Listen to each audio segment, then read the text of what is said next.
You're listening to IRN, the Inception Radio Network, Chicago, Illinois.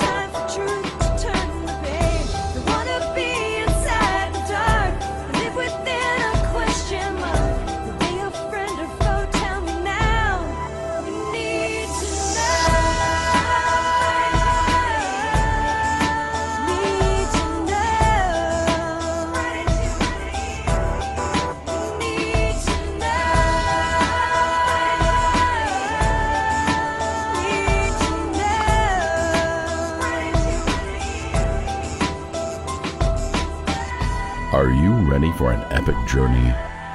The Extraordinary Phenomenon Investigations Council presents Epic Voyages. Come join us as we enter and experience the great mysteries of the world with tonight's host, Aaron Judkins, aka Maverick.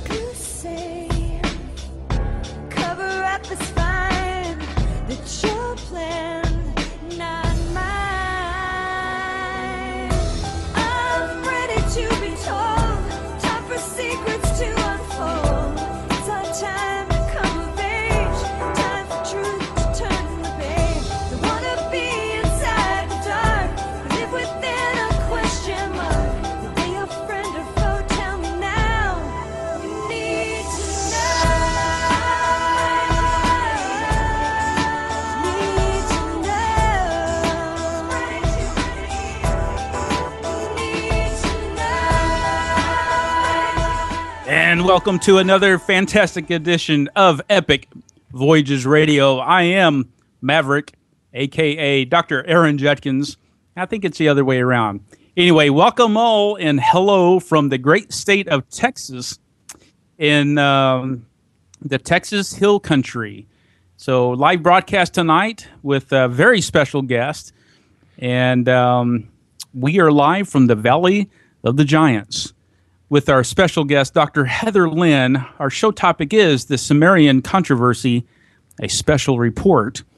There are new excavations underway in ancient Mesopotamia. Join writer, researcher, and archaeologist Dr. Heather Lynn as she investigates who is behind the latest Samarian discovery in the ancient city of Ur. What is its connection to big oil, to bankers, to the elite? Among many of the new artifacts, one stands out that has been quickly shipped off for analysis. It speaks of royal bloodlines. That's going to be our show tonight. But first, an update before we get to Dr. Lynn. Joe Taylor, who I told you about the last time I was on the air with you last month. Joe Taylor is on the mends, but he's still not fully recuperated. He has really had a tremendous battle against this illness that he's been fighting, but he is on the mend. So thank you for all your thoughts, concerns, and prayers for Joe Taylor. You know, Joe and I go back 20 years. He's my digging buddy, and we've dug a lot of dinosaurs out, done a lot of work together in the field.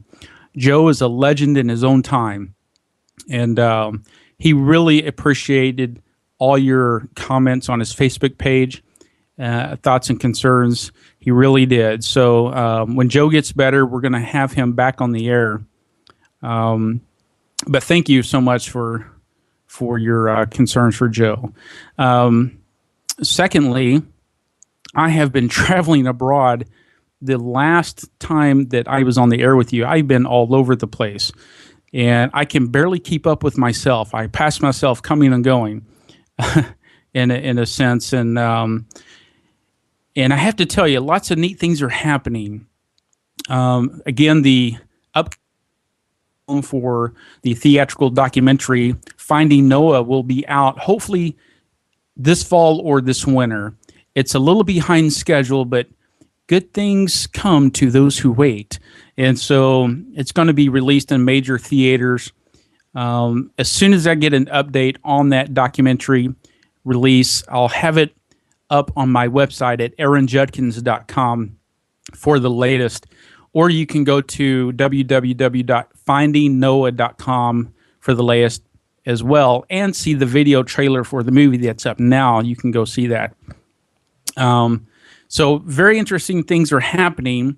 Also, if you would, go to my website, aaronjudkins.com, because I need to know your opinion. If you could help me out with something, I've got a little poll going, and I need your input. So the input is, or the question I should say is, would you rather see a show on biblical archaeology, or would you rather see a TV show on ancient civilizations? That's the question that I'm posing. So please, your comments, your input is welcome. Go to aaronjudkins.com, put in your comments, suggestions, because we are working on something behind the scenes that it's still in the discussion phase, but there's some interesting things coming about for man versus archaeology. Pretty neat stuff. I'll tell you more as I can, fill you in, and I'll always keep you updated. And thank you so much for following what I do. Now, Dr. Heather Lynn, we had Dr. Lynn scheduled for the show several months ago, and Dr. Lynn was emergently hospitalized, and we had to reschedule her. So now, tonight, live with us, our special guest, Dr. Heather Lynn. Heather, welcome to the show. Hi, thank you. It's great to be here. We are so glad that you were feeling better, by the way, and you have completely mended and healed and back to your work. And so thank you for coming on Epic. I saw your book, The Samarian Controversy, on a Facebook post that someone had posted, and it really caught my attention. And I wasn't really familiar with your work, so I wanted to learn more. And as I went to your website and began to look at the other books you've written, I was really intrigued. Not only intrigued, I was really fascinated because you do some really, really neat work. Heather, you're a archaeologist. You're in the field. You're digging in the dirt like I do. You get your hands dirty. You're not scared to go out there and do that. But you really love it. I love it. I love getting a little dirty. Well, how did you become interested in ancient mysteries and become an archaeologist? How does that happen? Well, as a kid, as many kids do, I was very much curious about ancient mysteries and those types of things. And of course, as much as it just is cliche, I loved Indiana Jones. I'll admit it. Yes. I'll admit it. I'm putting that out there. I loved Indiana Jones. So, I was a curious kid, and I was an only child, so I had a lot of time on my hands. And, I'd go outside and play. And next door, there used to be a house, and it had been torn down. And the remnants of the foundation were still there. And among that were just broken glass, pieces of cement. It was a real nightmare. Not some place my mother certainly wanted me to play, but I used to go in there and dig and crawl around looking for relics or any kind of thing that I could find. So it really started as, young as 7. I just had this interest in finding things. I wanted to explore. I wanted to look for things, and I was just always curious. So, but that didn't really stick with me because, like all childhood dreams, people just get caught up in life and just put it to the side, and they try to pursue things generally that are deemed, more profitable, more socially acceptable, whatever. So, I went to school and initially started going for something like business, just something real bland. I hadn't really made up my mind on a major.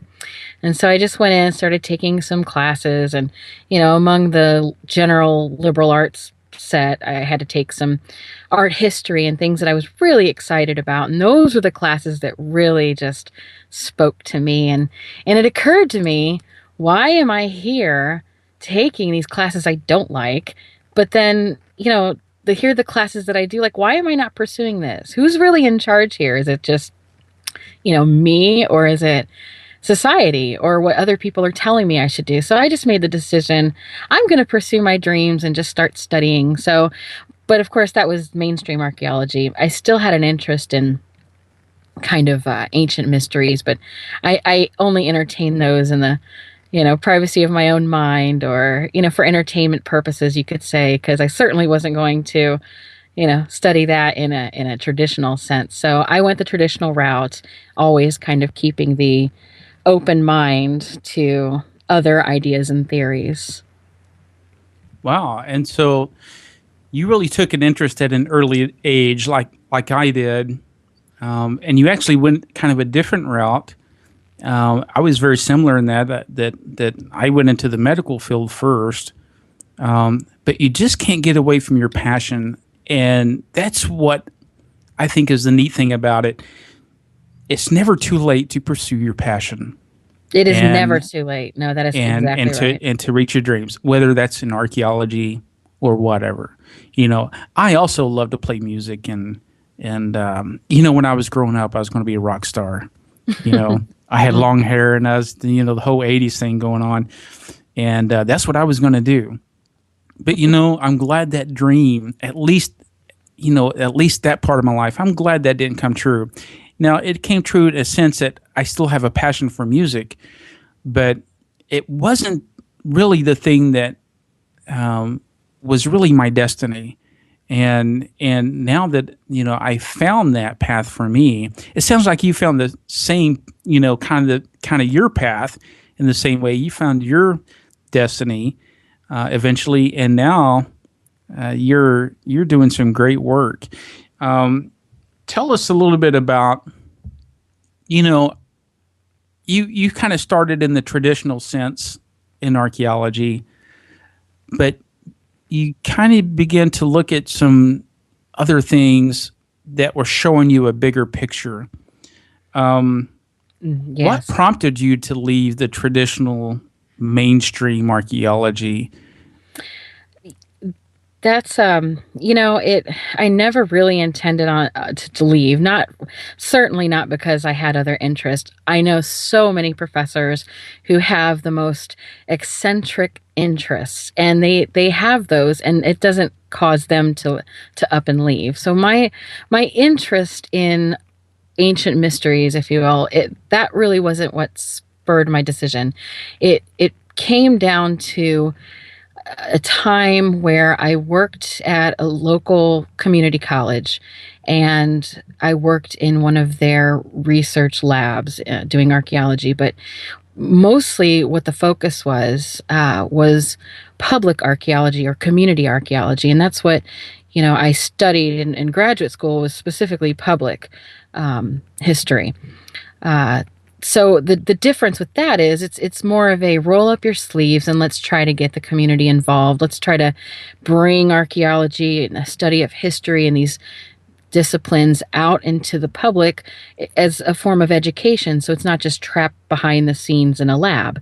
Well, I really felt this was important. And some of the work that I had participated in with this community college research organization, it was so meaningful. One summer in particular, we worked with disadvantaged young people, adolescents that came from troubled backgrounds, and something that we did was we took them out and we started in urban archaeology. We went through and looked at, this was in downtown Cleveland, so we looked at different sites, and we did research into maps, and we located spots, we surveyed sites, we did ground penetrating radar, and we got the kids actively involved in not only the research, but the actual excavation process. And it was in order to, not just teach them, hey, here's archaeology, or try to get them interested, but just to have a tangible relationship with their community so that they felt more of a connection to their history and the history of their community so that they could take pride in that. And so it was like, yes, we found some really interesting artifacts, because even urban archaeology and historical archaeology, though it doesn't go back so far in the past, you can really find some interesting things, but mostly what it was rewarding to work with the public, instead of just here, we're doing our research, we're publishing our papers, end of story. And so I really put my heart into that. And, I was a bit younger and more, I don't know, rose-colored glasses. And so I being that it was a small organization, I had to do a lot more than just some digging and lab work and instruction. I had to also research, grant opportunities and that type of thing. So it occurred to me that we were taking a lot of money. We were bringing in a whole lot of money, and not a whole lot of work was being done. I mean, we did some major projects, but for the amount of time we spent raising money, it just seemed kind of unbalanced to me. But I still just thought, well, we're working on some projects. So, we would meet, some of the directors would meet, and there would be lots of meetings in very nice restaurants, drinks all around, and good times to be had for all. And, as much fun as you could imagine some professors having, I suppose. So, we we would go to some nice banquets and dinners and fundraising opportunities here with, there was chocolate fountains and big lavish displays of things. And it just felt really, I don't know, I understand fundraising. I've worked with a lot of nonprofits, mainstream nonprofits, big ones like the Cancer Society and that. I volunteered on their boards. And so I'm familiar with fundraising, how important it is to put on these types of events. But we're talking big events in a very small scale institution with very small goals. And it just wasn't sitting well with me. Well, one evening, the director, the lead anthropologist on the project, he was just, quite tipsy. And we were talking about some things, and the local school, the community college, had just passed a levy because it's a state school. So they had just passed a levy for more funding. So everyone was so happy. They got money. Money's flowing. And I thought, well, here we get to move on some of these projects that we had, kind of in the works. And so, I bring this up, and I had made the comment, I'd like to give back to the community.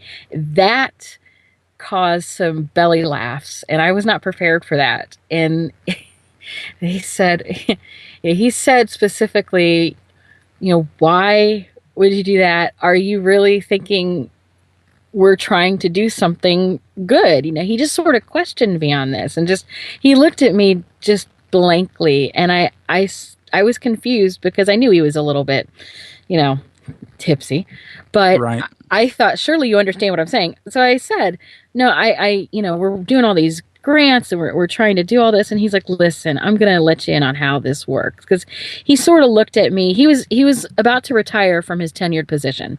He was going to stay on as a consultant to the research organization.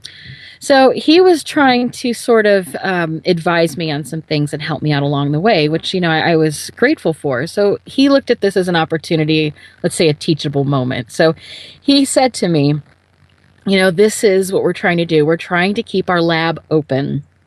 He's like, you want the lab open, don't you? And I was like, well, of course I want the lab open. And he said, well, we want the lab open. And now when he said lab, he was meaning the physical location of the lab, not the work that was going on. He's like, well, we want the lab open so that we have some place to hide from these students. Do you think we want to teach these people all day? No, we want to go and have some place to be. And I said, okay, laugh. And he said, no, what you'll get to learn is that what we're doing is trying to find money so that we have jobs. You have to secure your own salaries, which I was aware of, but what I saw before me was not this reasonable effort to secure a reasonable salary and then do, reputable work and respectable things. It was, let's see how much more bloated we can make the administration, and, we'll do these projects on the side. And I said, well, what about this project? And what about this one? And they said, oh, well, we're not really doing those, but we have to meet on those and make reports about those in order to stay good with the, grant money. And we have to do these Right. reports and everything. Right. And I was like, so we're not going to actually do these things? And he's like, not if I can help it. Ha ha ha. And that just was laughter all around. And, that wasn't, they weren't, this is not an excuse, but they weren't doing anything that would really affect anybody on a grand scale. It's not actually a small community college. It's the largest community college system in Ohio. So, I mean, any listener can kind of Google that and find out which one I'm talking about. But it's, it's the fact that corruption was there, that everybody was on board with it, and that the whole project and it was a culture of corruption. And here I was in the middle of this culture of corruption, and I just didn't like it. It just, to say the least, I felt like a hypocrite. I felt like a hypocrite because at the same time, in my personal research, I was coming across evidence of corruption in research on such a large scale. So here I was trying to sort of be a watchdog or an advocate for corruption on a larger scale, but I was involved in working with an institution that was involved in corruption on a small scale. So it didn't work. So I had to leave. You were really passionate about the public education side and teaching people, about these things, and Absolutely. yet that wasn't really one of the goals that they had. No, it was quite the opposite. I was surprised to find that they were looking at the lab as an opportunity to literally hide from students, which it's kind of sad.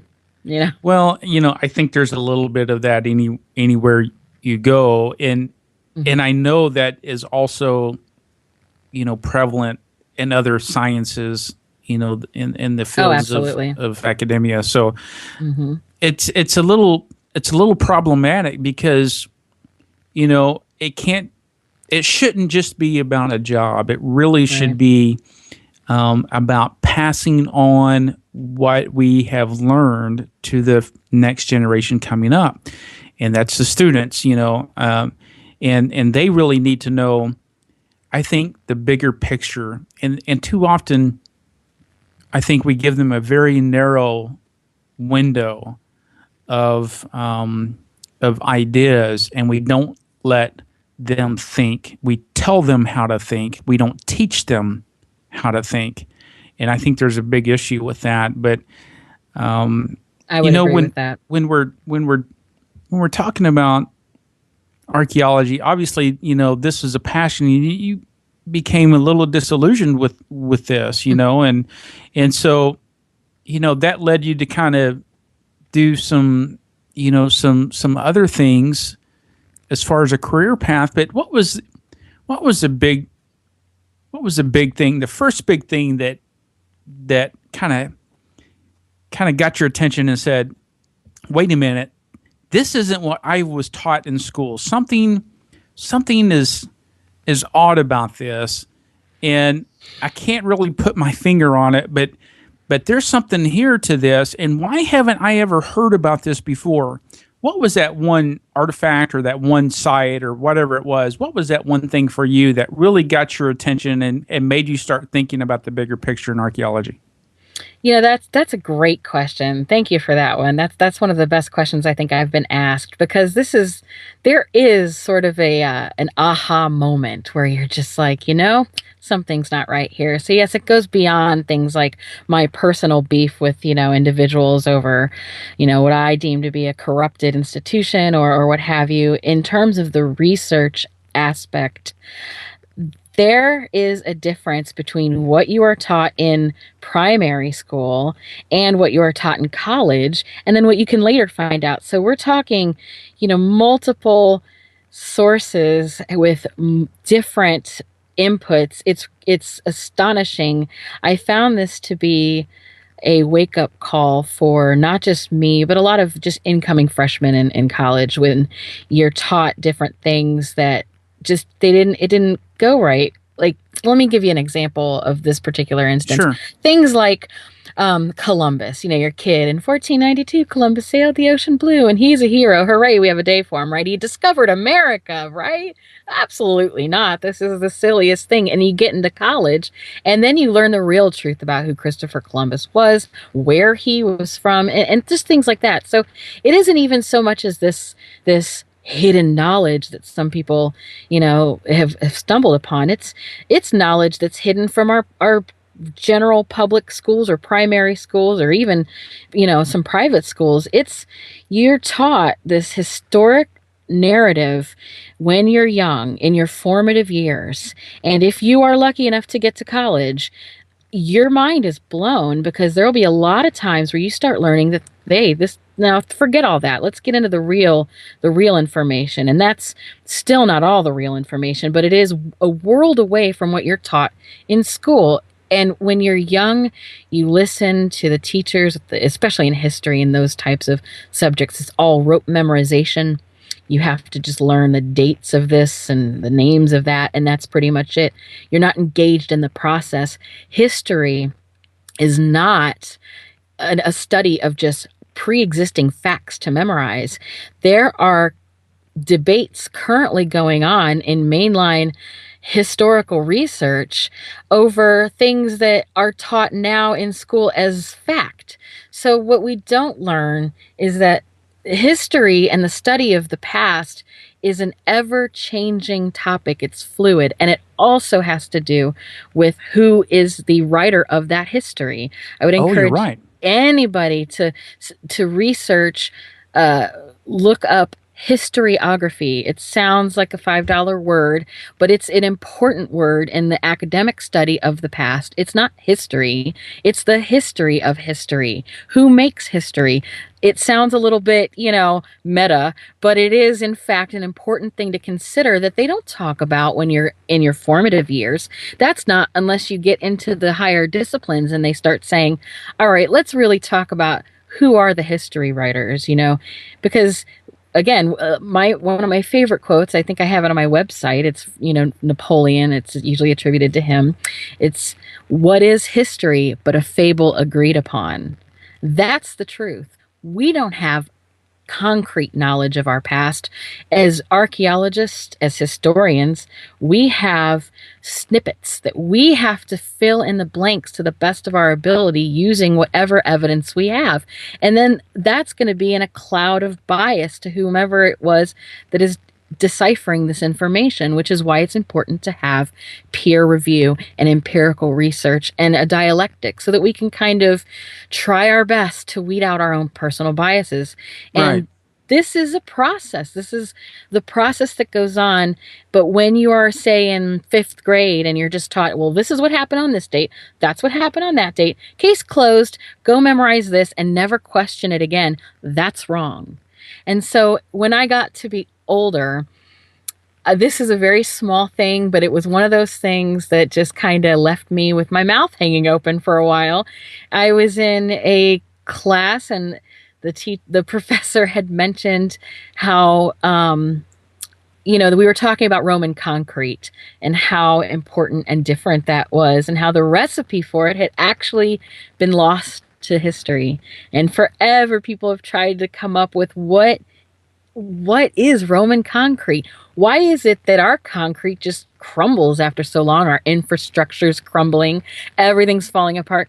Well, why is it that, Roman roads are still used? Things that the Romans made with their concrete they sit in water. They're waterlogged, yet they're better than what we could make now. Why is that? And what's the recipe? And why don't we still know it? And it just seems so small. There have been efforts to recreate Roman concrete, and they've gotten close. Actually, more recently, they feel like they pretty much have it. But I heard that. Yeah, but at the time that, I was learning this was before they really kind of, nailed it. But that's what was interesting to me is, there are still mysteries. There are still things, and we have a lot to learn from the ancients. Things that are what we would deem simple. And something like the Antikythera mechanism, the world's first or oldest computer that we know of. Those types of interesting objects, that tells me that there was more to the past, more to the ancients than we give them credit. So I think the whole Roman concrete thing was the first time that I was ever taught, hey, it's not that there are things we still have yet to know. I just thought that was very interesting. And there's a lot that we need to know and still cover. Heather, we're going to be right back here on the program after a short break with Dr. Heather Lynn, the Sumerian controversy, right here on Epic Voyages. And welcome back to Epic Voyages Radio. I am Maverick with our special guest tonight, Dr. Heather Lynn, the Sumerian controversy, a special report.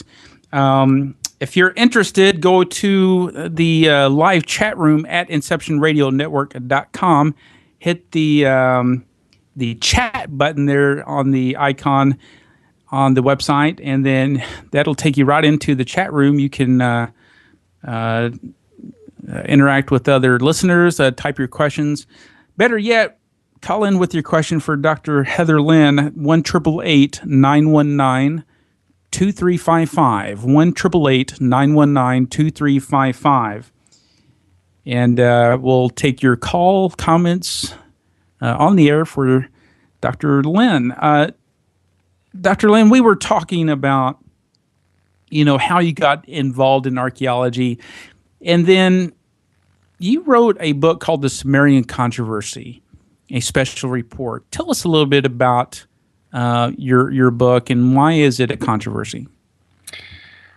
Well, in March of last year, I checked my Facebook. I have a lot of followers and I post a lot of general news about archaeology and this, that, and I get a lot of messages. And so I was looking through my messages and I got one from somebody who seemed really desperate.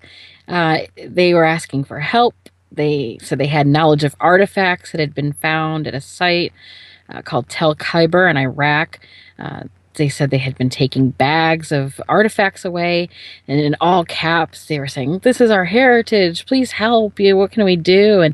And they were saying something about profit. It got very poetic and a little disjointed. And I thought, wow, this is interesting. I tend to get a lot of interesting messages, but this one, I guess the sense of urgency had me intrigued, and I felt kind of bad. So I tried to click on his profile and say, well, can I have some more information? But his profile was private. And so I thought, well, I don't know. It just seemed kind of like a loss. I tried to Google what he was talking about.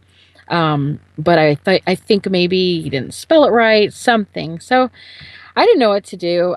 Something stuck with me about it, though. It just seemed really intriguing, and I couldn't stop thinking about it. So, I did research, and I still couldn't find anything. And it was interesting because probably, a couple days afterwards, I got a Google alert on my phone telling me about a news release from the Christian Science Monitor talking about the site Tel Khyber, that it had been spelled differently in the message. So I thought, oh, well, this was what he was talking about. So, I looked at the story from the Christian Science Monitor, and it seemed pretty straightforward. I didn't see any reason that it, would cause anyone to contact me, and I don't know why they would really contact me, because it's not like I could really go there and do anything about it.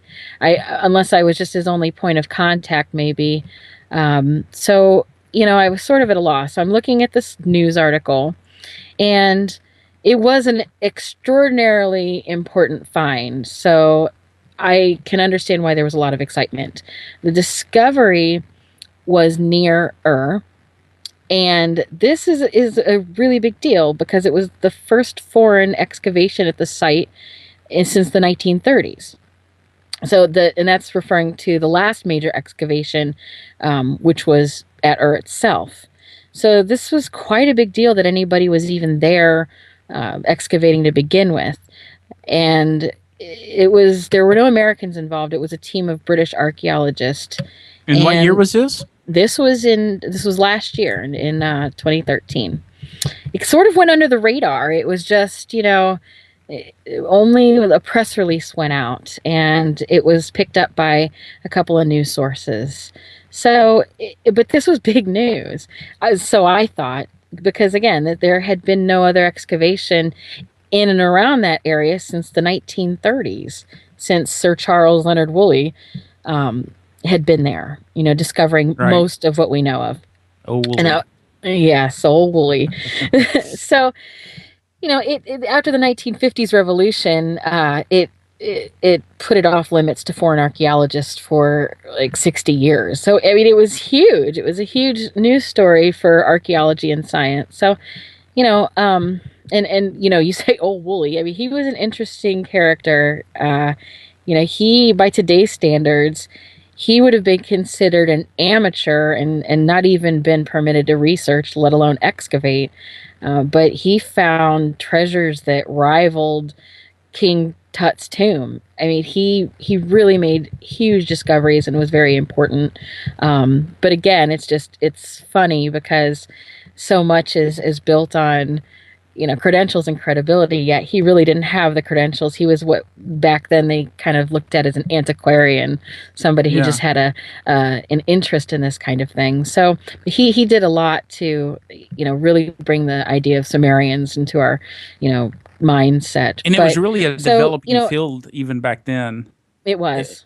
Oh, yeah. Archaeology is such a new field. I don't think people realize how new of a discipline it is. People have looked in the past for, they've looked towards artifacts and things always, but it was sort of just a hobby or an interest. It was never fully looked at as a discipline until, fairly recently. And I would argue that being that we're in the beginning stages of that, it's not fully, I don't believe that it's still fully, formed as a discipline. I think there's still a lot getting put together. There's a lot of differences between American archaeology and British archaeology and how we structure it and what we do and our methods. And so I think it's still in its infancy, really. But this was back when it was hardly a science at all. So he found a lot, he did a lot, but nobody's been back since. So it was a big news that they went back there, just last year. So, here goes this discovery. It was near Ur, and that's something that was really interesting because it was actually, they think, bigger. They've not unearthed every bit of it. They found it first through satellite imaging. But what are they finding there that was that was important? A massive site. It is a massive, what they think is a temple. But it's so massive what we now know, because they have gone back, and that's something I could talk about later, but they now know that it not only is it huge in size, but it's unlike any known architecture of that time. So it is a very important, interesting thing. It is located over 10 miles from Ur. It's a decent distance, but it's it's not really that far, but it is far enough away that it stands on its own. So it's not necessarily even associated with Ur to that extent. So it's not kind of a... But it goes back to the time period of Ur, ancient Mesopotamia. Absolutely. It's at least 4,000 years old. So at the least. And so again, this was a joint excavation between the British, and they actually got 4 Iraqis to join them. So they worked there 3 weeks, and the building, though, was at least 250 square feet from what they could tell based on just the satellite alone. The rooms excavated along the eastern side of the building have solid pavement of just mud bricks, and they're 9 feet thick. So it's definitely it was definitely fortified. It was an important structure. It has beautifully decorated floors that lead the researchers to believe the building was maybe even sacred. And so, with such a large building, what they're sort of going with right now is that it was an administrative center. So, in the middle of the complex is like a big room that it sort of encircles a grand courtyard.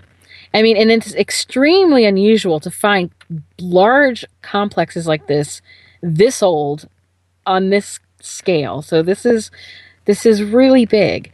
So what they did, they tried to get some soil samples to determine information about the climate at the time and the agriculture, and maybe if they could find any other information on what this building was used for. But so far, the main facts is that it dates back at least 4,000 years, and it is most likely an administrative center. So that could mean that it has a hall of records or some kind of important information there. And in ancient Sumer, the temples were like medieval monasteries in Europe in that they were the center of education. They attached to almost all of them were schools where people could be trained, usually adolescents, because it was such a long committed task, but where they could be trained to become scribes. There's also there was evidence of this at what they refer to as a school tablet, where they've actually found cuneiform lessons and homework and different things. So thank goodness for those school tablets, because that actually helped the scholars later piece together what we know of Sumerian grammar. But in addition to grammar, they found that the students learn math. They learn multiplication tables and division, square roots, cube roots, and even pretty complex geometry. And they found all that on tablets. And so go ahead. Sorry. No, I mean, this is amazing, Heather. But why is it controversial in the fact that, in light of all that we know about ancient Mesopotamia, was there anything in particular that made it controversial, or just the fact that it was an unknown and here there's this huge complex that was discovered? Initially, I wouldn't find any controversy in that. I just thought it was an interesting story. That's why I sort of dismissed then somebody emailing me saying, "Oh, there's something going on here," and Right. so here we have this story. It's a legitimate find. There just doesn't seem to be anything, controversial in my opinion. But I wanted to learn more, because this was very interesting to me.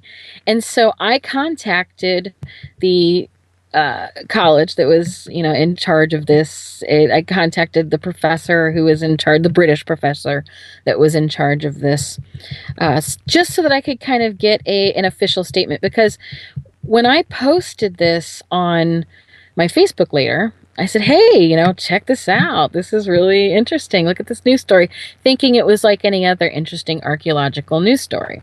Well, I found that I got a lot of harassment for it on not just my Facebook, but my blog, from people who weren't my Facebook friends or followers. They were just people that I didn't know. And I thought, that's really strange. Somebody actually accused me of promoting a hoax, like this was some hoax, which I thought was strange because it was all over the news. It was on, Live Science and just local regional sites, everything. So from the beginning, there was this weird air of strangeness about it, but I didn't really see that there was anything that strange. So, I contact the University of Manchester, and I spoke back and forth with some administrators there, trying to arrange a meeting so that I could, get to the bottom of this, just to get more details, because I wanted to know more about what they found. And they gave me the information of the lead professor, and they said he's, more than happy to speak with you. He'd like you to email a list of your questions. And so, I went ahead and did that. And I put that out on my Facebook as well, because again, my passion and background and focus has been on public archaeology, public history. I want the public to be actively involved and included in on this research. So I put it out on my Facebook. Hey, the University of Manchester is, willing to take some questions. Anybody have any questions? Well, it just so happens that the people, they were interested in things that maybe were less technical and more ancient mystery oriented. So I wanted to do that justice, but I didn't want to put off the professor because, that's something that would likely put him off. So I put together an email that respectfully asked him the questions necessary. And I published the entire email in the Sumerian controversy so that people can see. So that people can see how I approached it, so that it doesn't look like here's how I said it. Okay, well, interesting. Let me ask you this: was one of those questions, or did they find any evidence or remains of giants? That is an interesting question. And I haven't read the book, by the way. I normally try to read the books. But I just haven't read yours. But I want to know, did they find giant bones, human bones? Did they find that? Because I know that there's been reports of that in that area.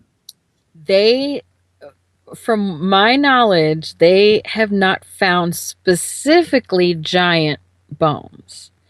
They have found interesting skull arrangements and burials. They have found a lot of different things, some of the usual things you'd expect, pottery and whatnot. They have found a lot of interesting things. The one thing that really stood out to me, I wanted to know, had they found any tablets? Is there any more information?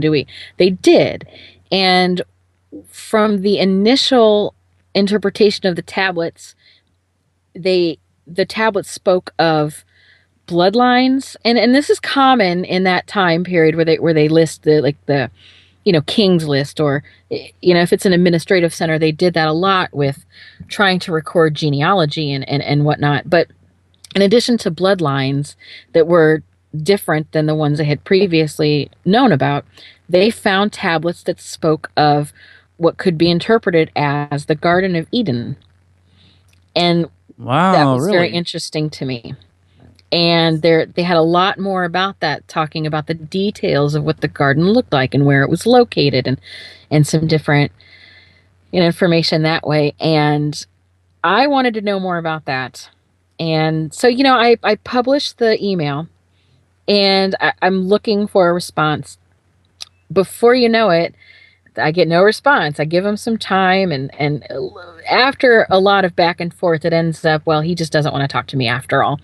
So maybe my email, that's why I posted the email in it, for people to see, because I wanted them to say, well, judge it for yourself. Would you answer this email? Did I do it with enough PR and, political maneuver, or did was you ask him specifically about giants or giant artifacts? I did not. It didn't really occur to me to do so. No, I wasn't inquiring for myself about those matters. I wanted to know just more details, and the questions that were submitted to me through Facebook did not include giants. They mostly included time traveling, stargates, Anunnaki, the things that you would expect. The basic questions that you asked him, he wouldn't respond to any of it. Yeah, because I didn't ask him, hey, did you find aliens or anything like preposterous? I asked him generally, what did they find? Again, if you look at it in the book, you'll see. And the only thing that I said was, what do you make of various speculations and theories regarding the ancient Sumerians? And then I put in there in parentheses, okay, maybe this is what turned him off, but in the parentheses then I said, aliens, time travelers, various religious significance, etc. Okay, so I could see why that would maybe turn somebody off. But again, I'm not there to make him happy. I was doing that on behalf of the people who asked me to do so. And if I received an email like that as a teacher, it would be imperative to answer that, because even if I thought, oh, well, that's just crazy talk, well, it would be on my shoulders. It would be my responsibility to then further educate that person, not to just ignore people and ignore the public and stay in your own academic bubble and not share your research. So, that was what I got. I got a basic snubbing. Are those are those excavations continuing this year especially in light of everything going on over there right now with this whole ISIL, everything that's happening over there? Is there any current excavations going on at that site now? There is, actually. They just wrapped up. They went back this year. So this was very interesting to me. I got nowhere with the professor. I got nowhere in general. So I did what everyone says to do, right? Follow the money. So I thought, well, let me just see what I can find here. And that's where I found the controversy. In following the money. We're all waiting to hear. What is the controversy, Dr. Lynn, that you found in your research? The main corporate backers of the whole operation is big oil. And this probably doesn't come as much of a surprise as it should, maybe, but it is big oil, specifically Gulf Sands Petroleum. Now, it's not just that they donated some money or that they sponsored anything. I mean, that could be understandable. But they are spearheading it, so much so that the archaeologists on site, they don't report to the college. They don't report to the University of Manchester. They don't report to the government. They only report to the corporation. And so much so that they hold symposiums and meetings and lectures and talks, and they only publish their results for the corporation. Now, Gulf Sands Petroleum was once a Houston, Texas-based oil company that had American directors. They're listed as one of the founders of the excavation project, completely. So they really had an interest in this. As I said, it was located in the U.S. first. In 2008, the U.S. Treasury Department declared that Gulf Sands Petroleum was benefiting from corruption and implementing power plays by using Syrian intelligence officers to intimidate certain Syrian cabinet members so that they could gain access to oil exploration first and foremost. Now, again, this is probably no surprise to anybody. Big oil, they're pretty corrupt, as we know. But the U.S. imposed sanctions on Gulf Sands, so the company fled the country and relocated their operation to London. Now, the Gulf Sands board reads like a roster of global banking heads and nothing but corporate interest. They've been frequently involved in corruption scandals and routinely dodge UN sanctions and any other sanctions or any rules. They're just a total rule breaker. They've even, by the EU called them a propaganda tool. They've been intertwined with global politics, and they've been rushing to become a member of the UN Global Compact. They are trying to have such a global reach. So it's interesting when you look at, their site, where they deep within their corporate site, you can find where they talk about this project of theirs to dig in the region. And it sounds self-aggrandizing. It's really wild. They say, we as scholars feel that the cultural product we offer has an intense, if somewhat intangible value by showing the great significance of the past for our common advancement. And so, it's just a bunch of rhetoric. But the logo they use is quite interesting. They talk about their logo as being a symbol of showing two deities shown supporting jointly a standard symbolizing the worlds of business and academia, holding up all of civilization. And do you have that up on your website? I don't. And the reason I don't is, let me just say this. In the book, I say that I will post it on my blog because of copyright. I certainly couldn't publish it. When I posted it on my blog, I got a note to take that down. Okay. Hold it right there. hold it right there, because we're going to pick this back up when we come back from break. Dr. Heather Lynn, and we're going to ask her what the connection is to big oil and those bloodlines that goes back from those tablets. We'll be right back after this short break here on Epic Voyages Radio. And welcome back to Epic Voyages Radio with our special guest, Dr. Heather Lynn. Our topic tonight is the Sumerian controversy, a special report. Heather, just before the break, we were talking about the new excavations that went underway in the ancient city of Ur back in 2013, and they discovered something really, really interesting.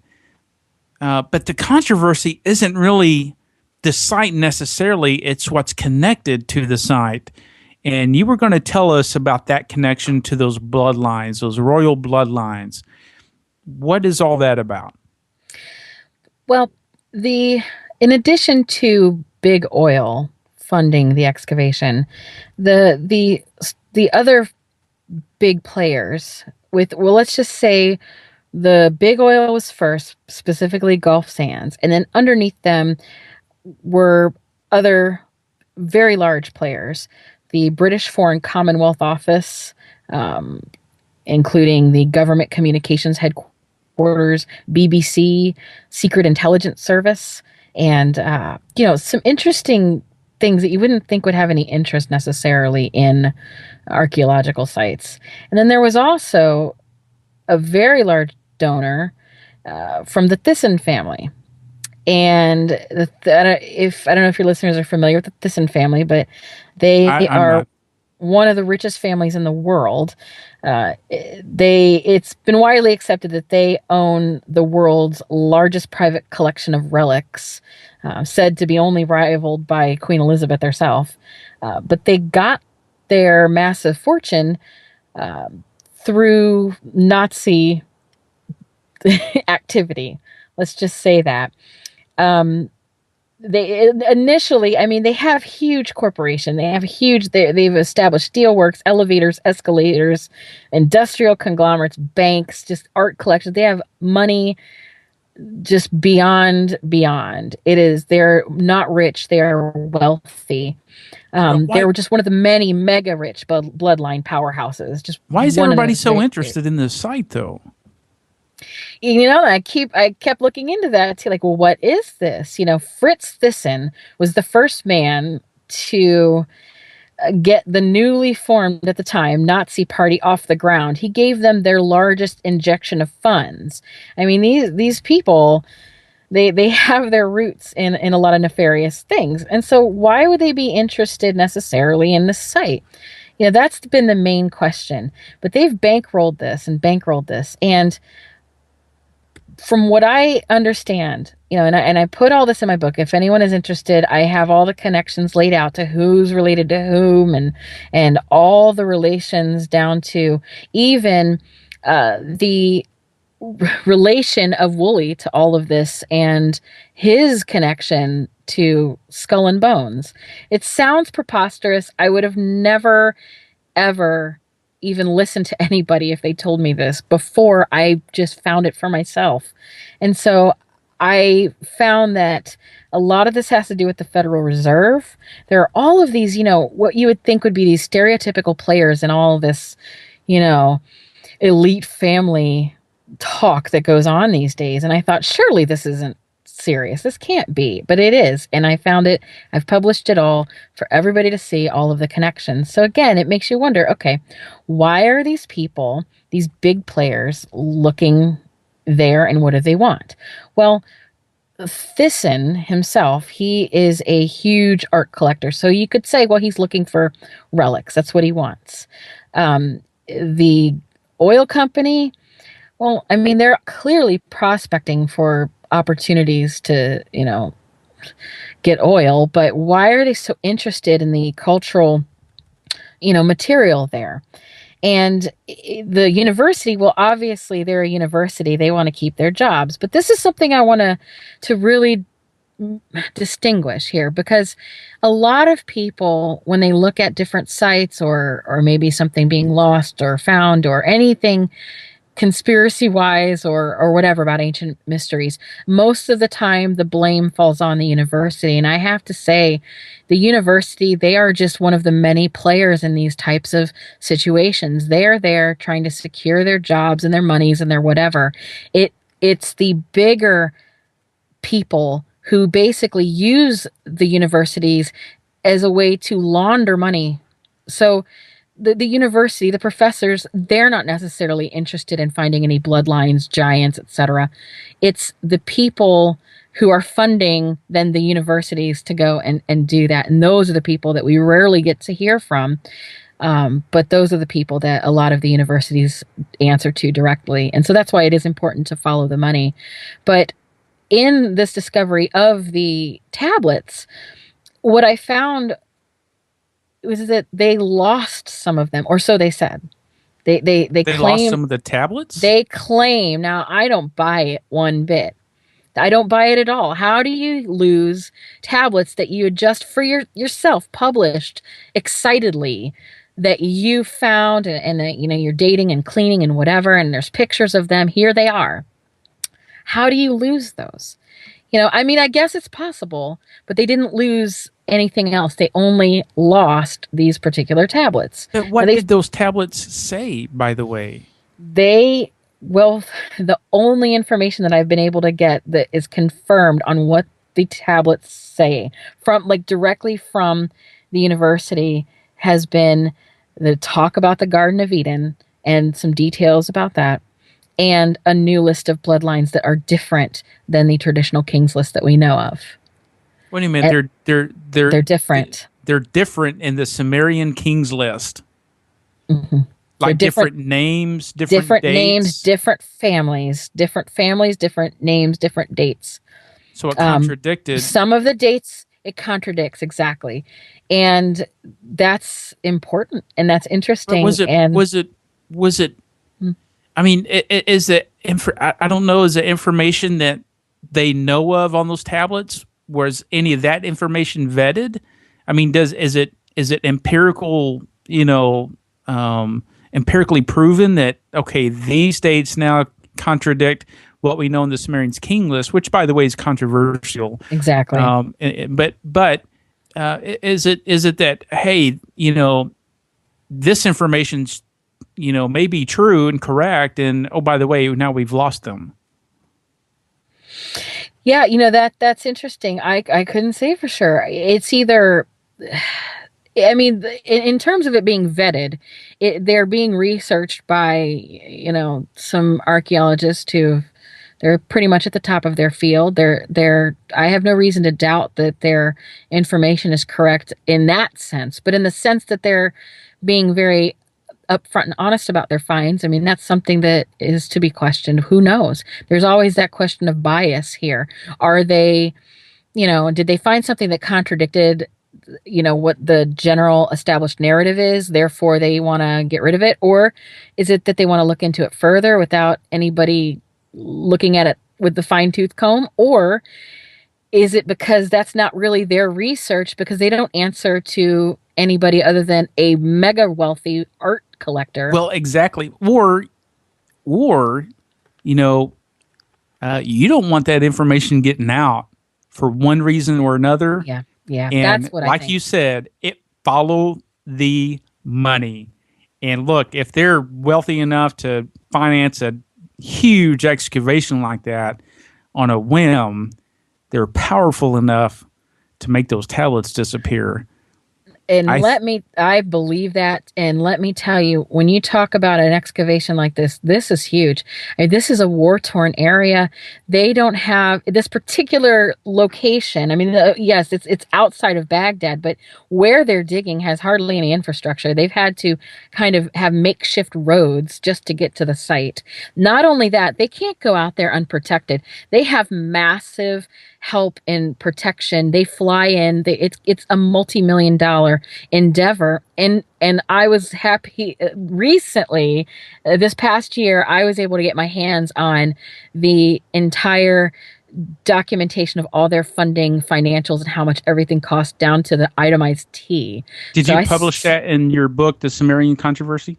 No, because I found this afterwards. And what I did with the Sumerian controversy was I wanted to do with this, because I found this information and it just was coming in so quick and I wasn't really sure. I wanted to get more information. I had so many questions, and as you could imagine, and I had a lot of people giving me input. And so what I did, before the information could be lost, I put it out as quickly as I could. And I published this report. It's not long. It's not expensive. I did it in order to raise money for my nonprofit organization, STAR, the Society for Truth and Archaeological Research. And I put it out thinking, okay, this is incomplete research.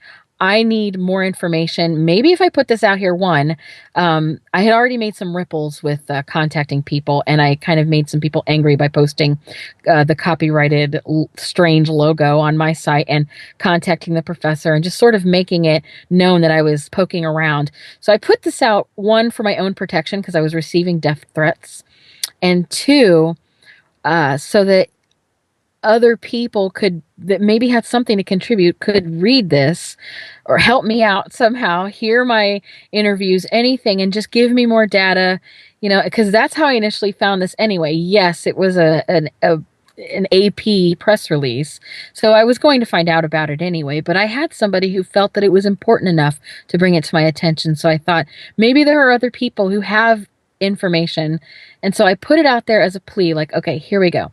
Help me out here. And wow, I was not prepared for the amount of information I got back after this. And so I am in the middle. I have Land of the Watchers, which is the follow-up to Sumerian controversy. Okay, so you've got another book coming out. Yes, and that has it all. Really, really, the update, Sumerian controversy got the ball rolling. Mm-hmm. Now this is all the juicy stuff, all the good stuff. The best that I could get. The Land of the Watchers. That's coming out, their new book. Yes, that's awesome. Coming out because they. Go ahead. Sorry. No, finish up. Oh, they did go back this past January, and the excavations concluded in May of this past year, this past spring. So they went back and they found more, and I think they know that people are now starting to look, because they've made a concerted effort to put it out there in like a PR kind of way. Very interesting. Wow. And a new excavation that's not even fully excavated. They find tablets. By the way, just real quickly, what language was it in? Was it in Akkadian? It was a cuneiform. It was actually in Samarian. Wow. All right. Cuneiform. Interesting. Okay. I know that the chat room's burning up with questions. So I want you to call in with your questions. That's kind of my thing. I like people to interact and call in. That's what a radio show's about you calling in and participating. 1-888-919-2355. Your question for Dr. Heather Lynn, 1-888-919-2355. And I know you got questions, so get on the phone. It's a toll-free number. Call in. That's what we want you to do. Call in with your questions, and we'll get them on there. Or if you got comments, we would love to hear from you.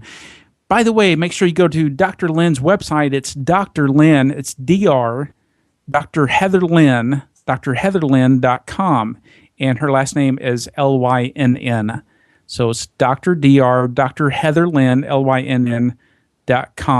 Make sure you go there. Call in with your questions, 1-888-919-2355. And as soon as you call in, we'll get you on the air. If you have to wait a minute or so, then be patient. We'll get back with you and get you on the air.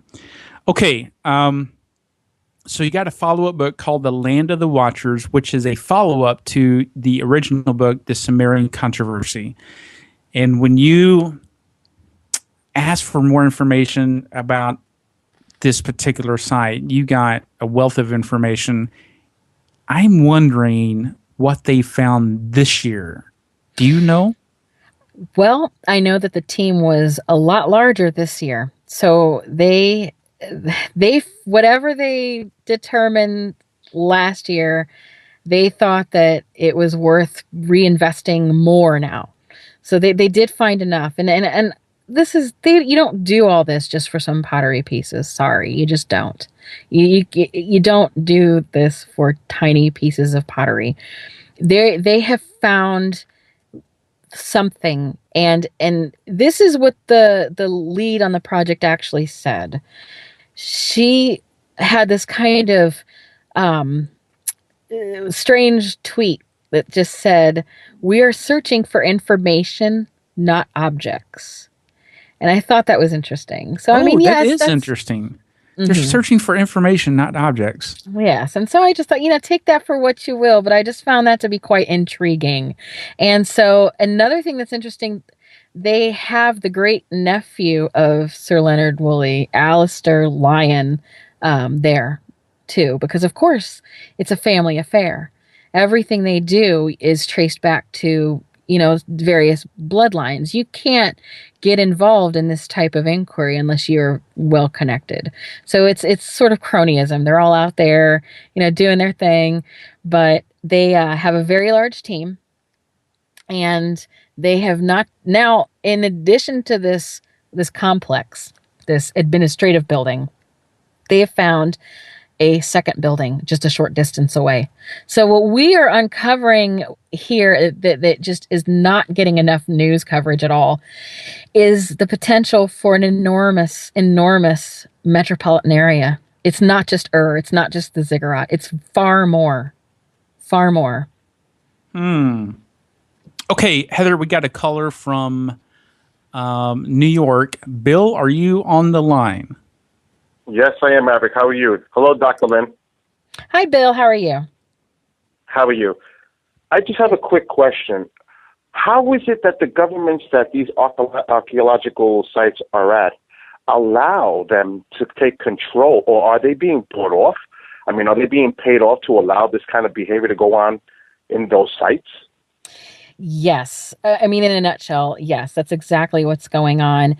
They are so distracted and busy right now with a lot of war and different things. There are not enough people, in charge in that area. So it's easy to just buy off, individuals. They go in, and I'm glad you mentioned that, because it's something that I feel is an injustice. They go there, they go into a different culture. They basically rob the culture. They utilize some local help, and that's it. They leave. And that does nothing for when they went back, in addition to their 4 Iraqi colleagues, they, they worked with a little bit with the State Board for Antiquities and Heritage. So, but basically you've hit the nail on the head. It has to do with money. They essentially buy them off. Now, it's not hard. They don't have to go there and say, "Hey, here's some money, stay out of our way." They're doing it in the context of helping with the research, helping maybe, offer research opportunities to the local college there. But in the end, yes, it's pretty clear. It's unfair and unjust to have foreign, teams of archaeologists come in and just take what you will, especially foreign business people, businesses coming in and just collecting imagine here we have like Jamestown. Imagine if some French and German archaeologists were sent over via plane, dropped in the middle of Jamestown, took a bunch of artifacts, and skedaddled right on out. We would be up in arms. We would be up in arms. Are they dealing with the tribal sects that are controlling the regions? They're not actually dealing with the governments themselves, are they? They do a little of both. They do deal with the government they deal with the government itself, based just in the heritage organization, but on the ground they do deal with the tribes, because there are a lot of people that come in to threaten, take a look, maybe they want work. So when it comes to getting some bodies to dig or whatever, yeah, they do deal with the local tribes. And what percentage do you think is actually going to museums is this just going into their own collection? I mean, what's going on with the majority of these relics? Are we able to see them? You know, because it seems to me the way that you're speaking about it, it seems like they're just taking it all for themselves, and nothing is getting out so that the public can see what's actually going on there. Exactly. Well, that's one of the reasons I feel that it's so important to talk about these things, because yes, it troubles me that a wealthy, powerful relic collector is bankrolling this. So yes, they are. Now I clearly don't have 100% evidence that an individual has pocketed some antiquities, but I feel like you have to be out of your mind to think that's not going on. So yes, I know that they have released items to the Baghdad Museum on occasion. There's been a few things once, but what they do is they'll take them away, take them to their home country, take them elsewhere, and to study them. They do allow them to have some there that they'll look at, and like I said, they have about 4 Iraqi researchers who are looking at the, artifacts, and then they'll release them. But now this is after they've already been cherry picked, so it's. It's like anything. Do we have everything that they've ever found in our museums for the public to enjoy? No. So since we're not there to see, we don't know what they have, what they were able to, but let me just say, the number's been thrown out there that only about 10% of what can be found out there has been found. There is another at least 90% that has gone unfound, and that's what they're looking for. They feel that there are so many things still to be found, and they're out there doing it. They're looking. And you know what's amazing also is that in that conflicted region, that they're able to provide security. It kind of is ironic that with everything that's going on over there, they can still provide the security to do what they're doing on those sites. I guess you know. That's an excellent point, and it's interesting because a couple years back, or it's actually been a while, I posted some of this on my blog. There are pictures of the ziggurat at Ur being guarded by American troops, and Robert Gates, the defense secretary at the time, being given a personal tour of the area. And so, there have been instances where, the troops have protected the sites. There's been a lot of military interest, and so yeah, it is really interesting that, given the turmoil in the area, that they even have protection, but they get flown in. They have a sponsored network of basically military, providers to come in, like private military, like a Halliburton type, not Halliburton. Contractors. Yep. Contractors, thank you. Yep. Yes. To fly them in, drop them off, and pull them back out. And again, I have some pictures on my site that show the large shipping containers that they drop in that are actually the bunkers for the researchers. They drop them in, they're reinforced, they're bulletproof. They drop them in, pull them right back out. So Bill, thanks for the phone call, Bill. Thank you, Maverick, and thank you, Dr. Lynn. A very informative show, and I'm loving it. Everybody else, I'm sure, that's listening and that's in the chat room is also enjoying it immensely. Have a great night, you guys. Thank you, Bill. Heather, we got another caller on the line. Jim, are you on, and where are you from? Okay, I don't think we have Jim. Jim, if you're on the line, or if we lost you, I think. So call back on the number. We'll get you in after we go to the break. So we're going to do that now, Heather. We'll go ahead and go to break. And Jim, if you're listening, call back. We'll get you on the air as we pick up right here, back with our special guest, Dr. Heather Lynn, on the Sumerian controversy right here on Epic Voyages Radio. And we're back here on Epic Voyages Radio with our special guest, Dr. Heather Lynn, talking about the Sumerian controversy, a special report. One last half hour with Dr. Heather Lynn. Be sure to call in with your questions or comments to the show. We're live tonight at 1-888-919-2355, 1-888-919-2355. Now, if you're listening to the show on the Dark Matter Radio Network on Friday night, this will be a re-air. So don't call in with your question. But we do re-air the show on Dark Matter on Friday night. So We have Jim. Jim's back. Jim, are you back on? And where are you calling from? Jim, are you back on the air? We just lost Jim again. Okay. I don't know why, but somehow we lost him. So, all right. Well, Jim, call back if you can.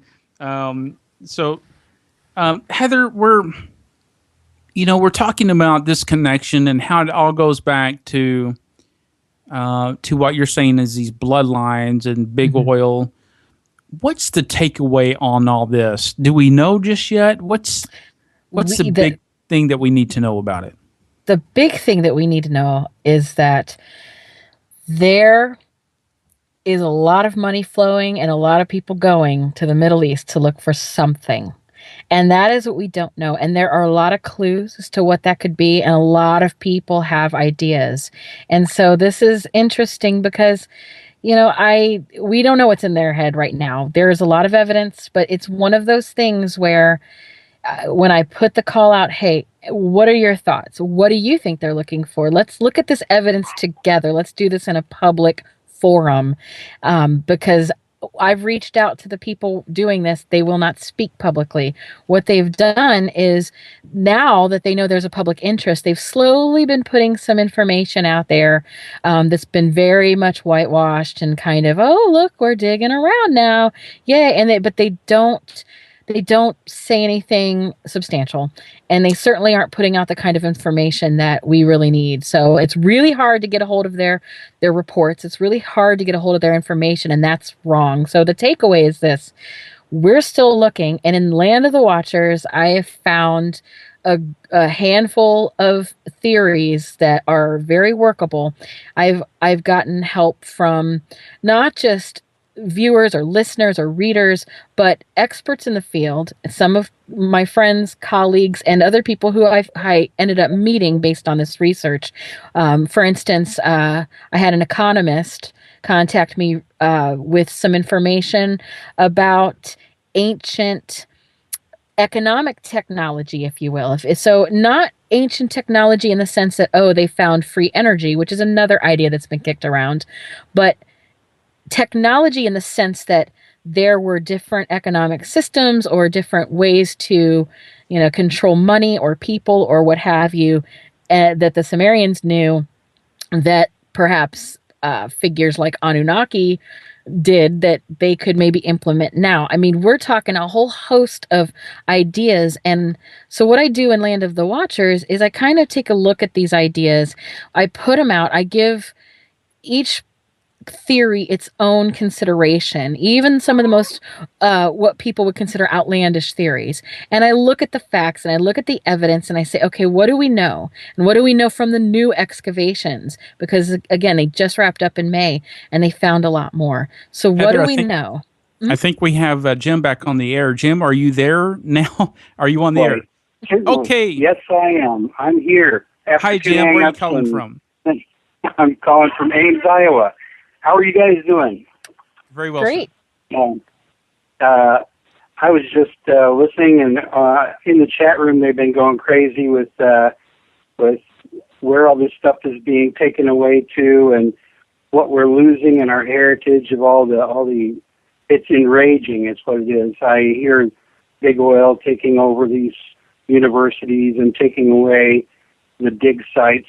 Taking away the information that's gathered from these dig sites. It's kind of enraging to me. What are we going to do to take it back?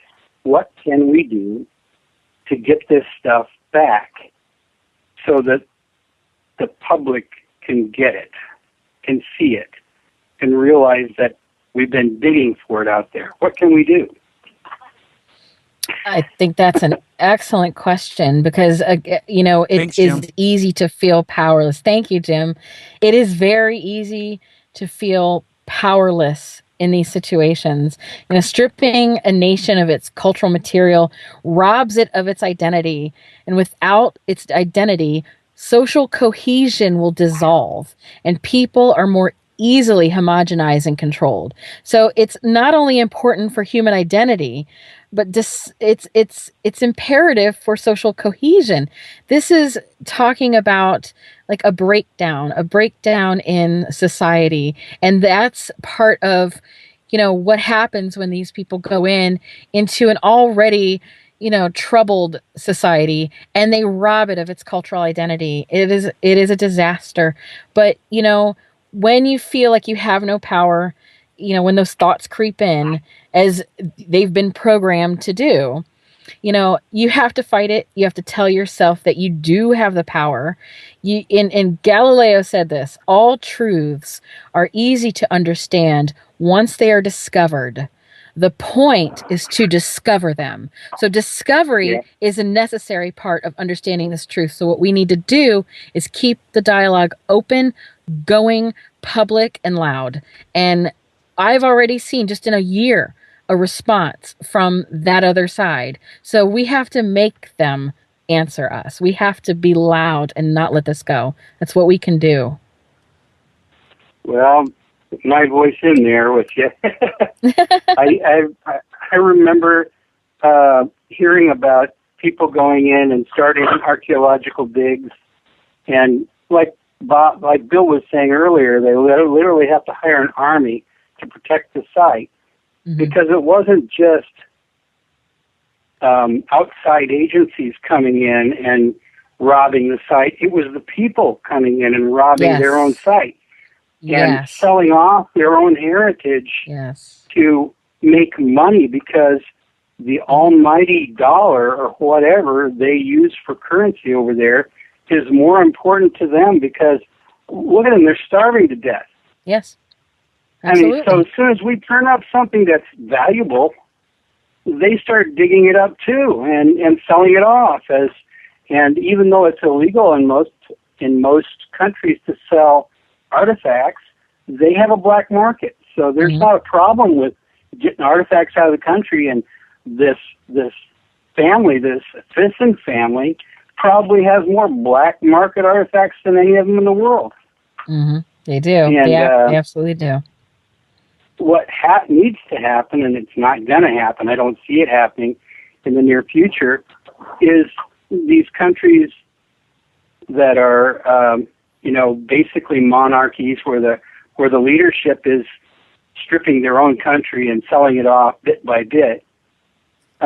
What needs to happen is for those people to be removed from power. But, who's going to do that?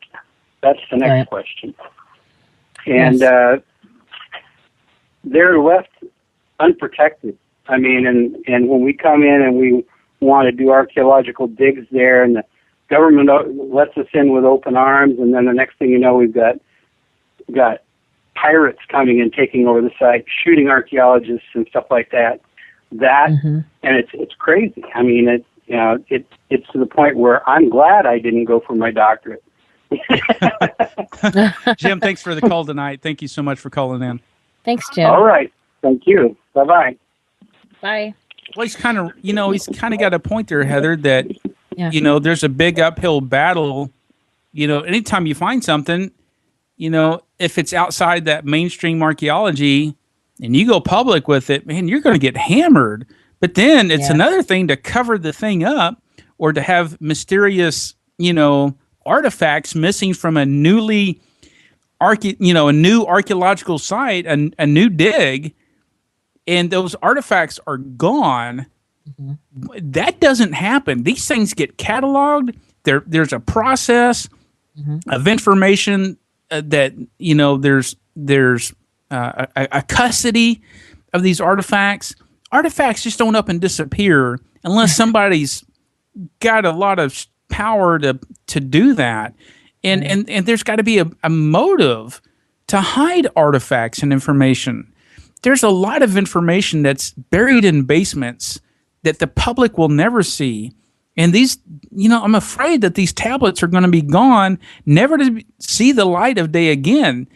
And it's interesting, because you're right. People can, people need to be discussing this information. It needs to be on the table.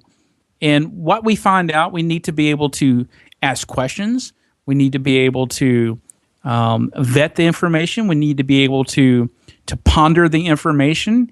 And look, we don't have all the answers, but at least get the thing out in the light where it can be examined. And even if it crosses the grain of what we know, that should be okay. But in a lot of cases, it's not, because, well, after all, there are, ulterior motives out there, aren't there? And maybe that's what's going on here, especially with these big companies that are involved. That's quite interesting. It is. And you know what?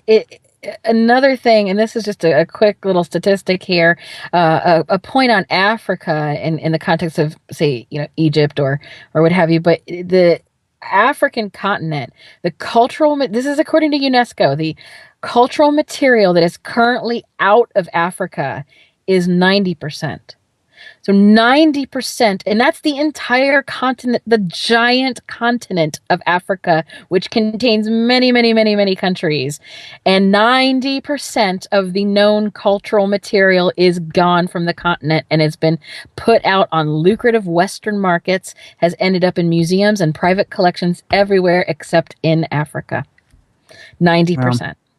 Isn't that sad? So that's sad. So who knows what they're going to find and what we're going to be able to see. We'll get the little, benign tablets that say, this person sold grain to that person. Oh, look what we learned about the Sumerians. But in the meantime, in a mansion elsewhere, in, what kind of display is going on, what kind of, and another thing that is interesting, we talk about public knowledge and publishing stuff.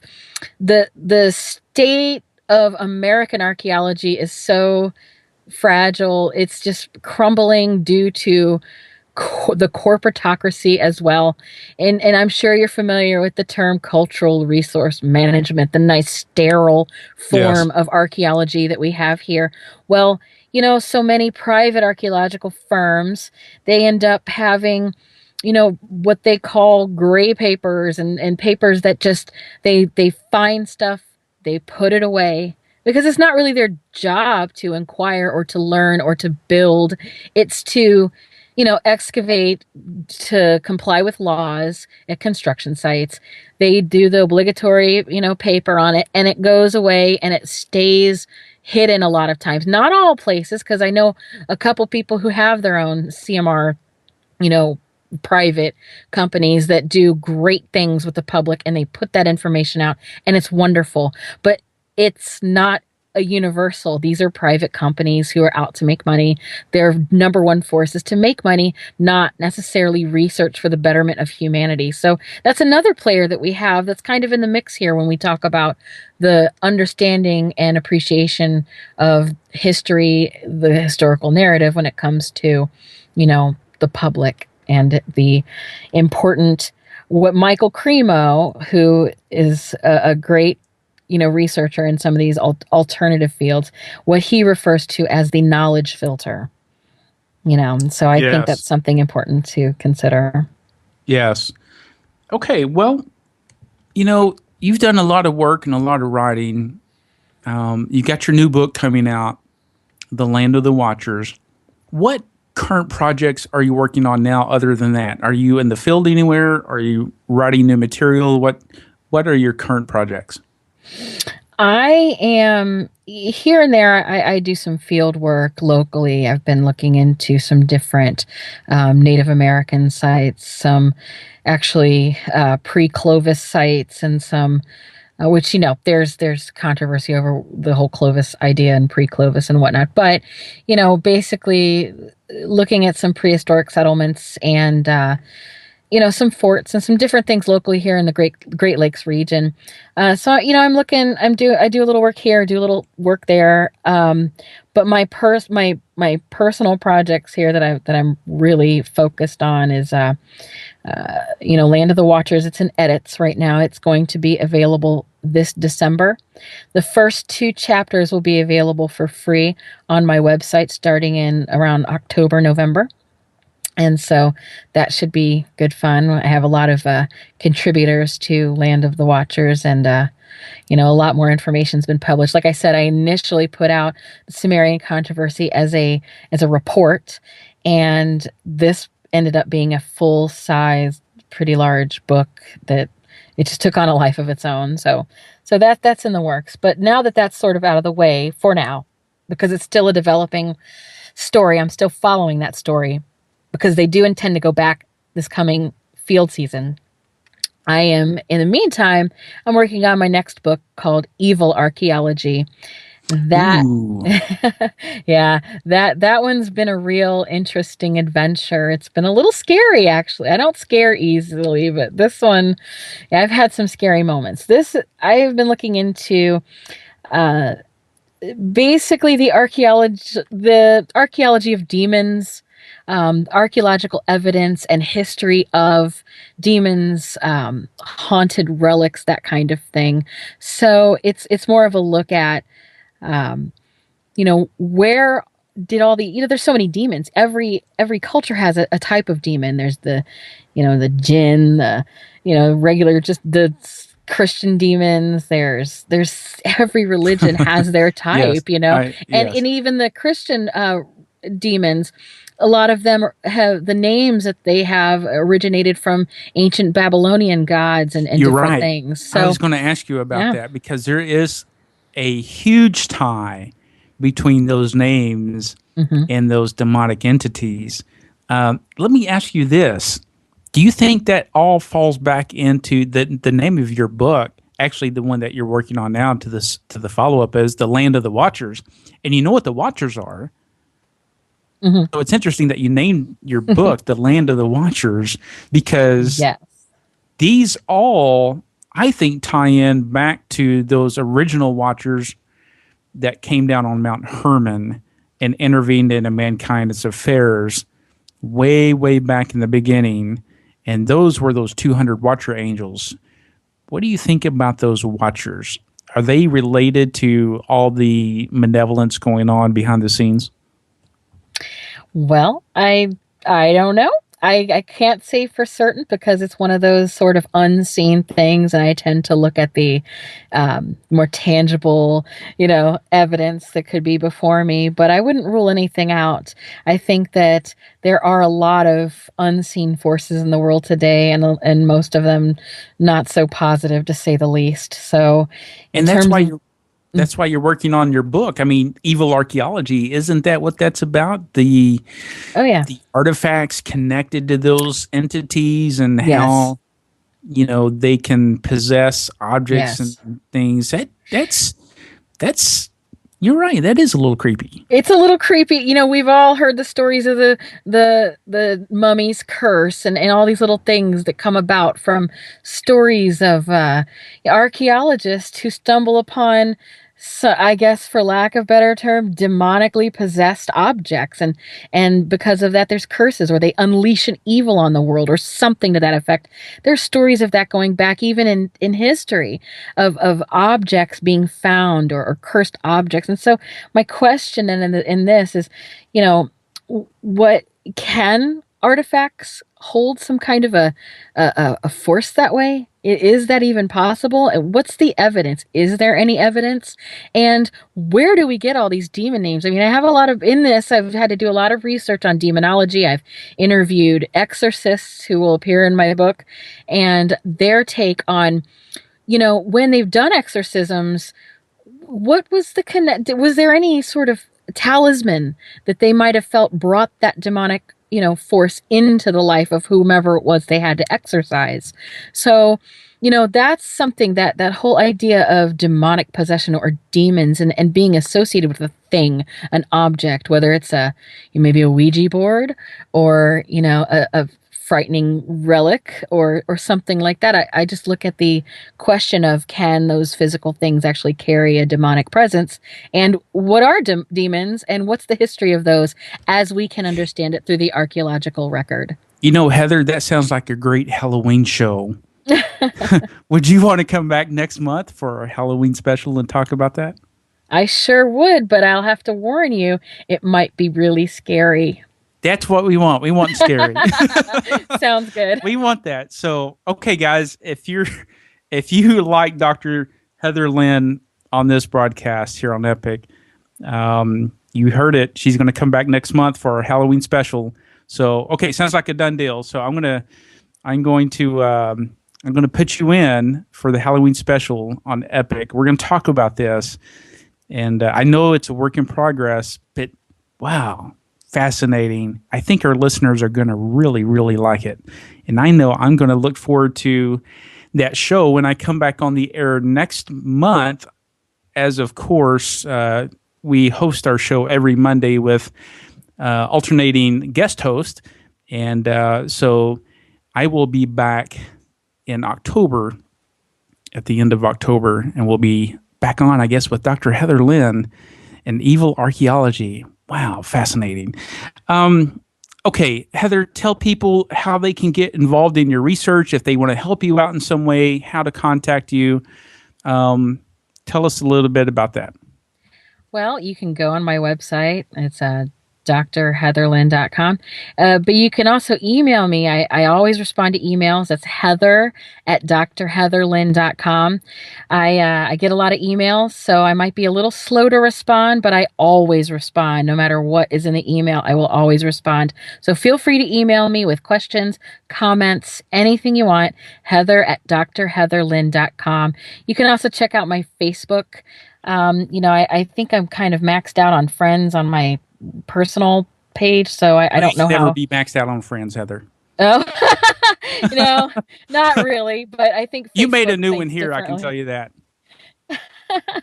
Well, I appreciate that, and I hope to make more after tonight. I'd love to hear from people. That's one of my favorite things, is to get emails, because we learn from each other. I've learned more from listeners and readers than I ever have anywhere else. So feel free to always email me. And the best way is heather@drheatherlynn.com.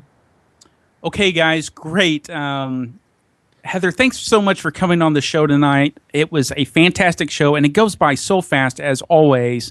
Tonight is no different. It went by so fast. You're a great guest, and thank you for coming on. And we're glad that you're back up and running and you're back in good health.